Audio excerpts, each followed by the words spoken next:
जी बेटा, हमने अपने लास्ट टॉपिक में डिस्कस किया था बेसिकली कि भाई ऑर्गेनाइजेशन होती क्या है, उसमें इंफॉर्मेशन कितने सोर्सेज होते हैं और हम इंफॉर्मेशन किस तरह से गैदरिंग कर सकते हैं। और बेसिकली नीड क्या थी ऑर्गेनाइजेशन के अंदर इंफॉर्मेशन सिस्टम की।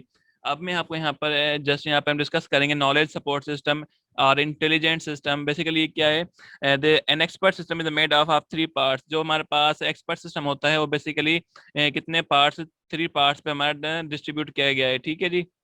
जिसमें हमारे पास पहला पहला आता है यूजर यूजर इंटरफेस, उसके बाद नॉलेज बेस, उसके बाद हमारे पास क्या है, इंटरफेस इंजन, ठीक है। अगर मैं यहाँ पे आपको जस्ट थोड़ी सी टू द पॉइंट एग्जांपल देता चलूँ, बेसिकली यूजर इंटरफेस क्या होता है। User interface system is that allow to non-expert users to query question to expert system and receive the advice। अब लेट सपोज देखें यहाँ से क्या हुआ, यूजर क्या करेगा, क्यूरी सेंड करेगा किसकी तरफ, नॉलेज बेस्ड सिस्टम की तरफ और एक्सपर्ट सिस्टम की तरफ। इट मीन्स ये यहाँ पे क्यूरी कहाँ पर आएगी, आपकी नॉलेज सिस्टम के पास आएगी जिसके पास आपके सारे इन्फॉर्मेशन होती है। इट मीन्स जब भी कोई यूजर को कहीं पे नॉन एक्सपीरियंस पर्सन होता है जिसको कोई क्वेश्चन या कोई क्यूरी होती है, तो क्या करता है।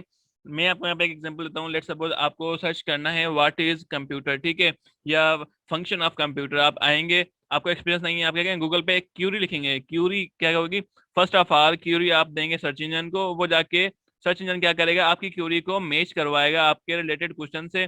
जैसे ही आपकी जो क्यूरी मैच होगी वो डायरेक्ट ले जाएगा किसके पास, एक्सपर्ट सिस्टम या नॉलेज सिस्टम के पास, जहाँ पे वो डेटा पड़ी होगी वहां से वो क्या करेगा, रिकॉल करके आपके आगे डिस्प्ले कर देगा, ठीक है। बेसिकली ये है हमारे पास नॉलेज सपोर्ट सिस्टम का कि हमें नॉलेज कैसे प्रोवाइड की जाती है, ठीक है। First of all in user interface, जो हमारे पास एक गूगल क्रोम का जीयूआई होता है, हम क्या करते हैं उसके बिहाफ पे ही एक क्यूरी सबमिट करते हैं किसको, नॉलेज किसको, हमारे गूगल सर्च इंजन को, जो हमारी क्यूरी को मैच करता है और वहां से यह डेटा रिट्राइव करके आता है, ठीक है।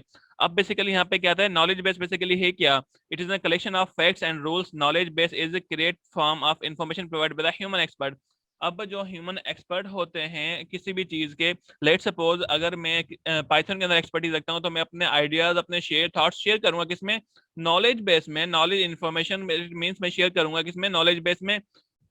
लेट सपोज मैं पाइथन से बहुत ज्यादा इन्फॉर्मेशन मेरे पास है, मैं क्या करूंगा, आर्टिकल लिखूंगा, ब्लॉगिंग लिखूंगा। आप आए गूगल पे, आपने सर्च किया व्हाट इज पाइथन, जैसे ही आपकी क्यूरी मेरे ब्लॉग से मैच होगी तो गूगल क्या करेगा, मेरा जो ब्लॉग है आपके सामने ले आएगा, ठीक है। बेसिकली नॉलेज बेस होता है क्या है, एक रूल्स है, collection of facts and figure और नॉलेज। वहां पे क्या होता है, कलेक्शन ऑफ नॉलेज में हम सिंपल वर्ड्स में कह सकते हैं, ठीक है। उसके बाद एन इंटरफेस बेसिकली क्या करता है, आपकी जो भी कुछ सर्च करते हैं उसको, उस क्यूरी को एग्जामिन करता है और आपकी क्यूरी को मैच करवाता है पार्टिकुलर नॉलेज से कि भाई आपकी जो क्यूरी है वो किससे मैच हो रही है। अगर यहाँ पे बीच में हमारे पास इंटरफेस इंजन ना हो तो बेसिकली आप लोग सर्च कुछ और करेंगे और आपके पास आएगा कुछ और। Basically search engine, interface engine क्या करता है, आपका आपकी क्वेरी से रिलेटेड आपको क्या करता है, आपको इन्फॉर्मेशन प्रोवाइड करता है और उसके बिहाफ पे आपको क्या होता है, एक आइडिया मिल जाता है बेसिकली कि भाई हमें एक कॉन्सेप्ट मिल जाता है, हमें नॉलेज प्रोवाइड की जाती है बेसिकली किसी भी चीज के बारे में, आइदर वो डिसीजन लेना हो किसी भी चीज के बारे में। अगर हम मशीन लर्निंग को इम्प्लीमेंट करें, अगर हम आर्टिफिशियल इंटेलिजेंस को अपने सिस्टम के अंदर यूज करें कि भाई हमें आइडियाज चाहिए, हमें हमें फीडबैक चाहिए किससे, एक्सपर्ट सिस्टम के। एक्सपर्ट सिस्टम कौन बनाता है, वो भी इंसान ही बनाते हैं, on the behalf of knowledge, rules, facts and figures. जितनी नॉलेज होगी उसके बिहाफ पे क्या करेगा, यूजर क्यूरी देगा और सर्च करके अपने नॉलेज बेस में से आपको एक प्रॉपर एडवाइस प्रोवाइड करेगा, भाई अगर आप ऐसे करेंगे तो आप फायदे में जाएंगे। एज अ इंफॉर्मेशन सिस्टम आप क्या कह सकते हैं, इंटेलिजेंट सिस्टम को यूज कर सकते हैं अपने सिस्टम के अंदर।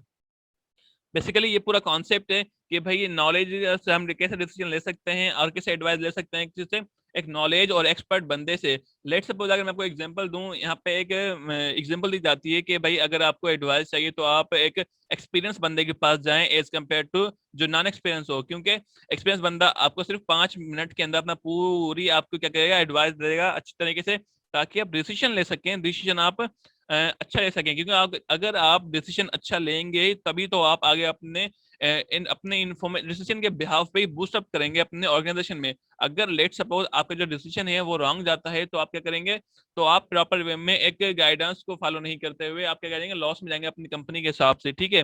तो यहाँ पर बेसिकली एक हम सिस्टम डेवलप करते हैं, इन्फॉर्मेशन सिस्टम, जहाँ से हम क्या करते हैं, सिस्टम के बिहाफ पे एक एडवाइस जनरेट करते हैं कि भाई सिस्टम क्या कहता है हमारे इस क्यूरी से रिलेटेड, ठीक है।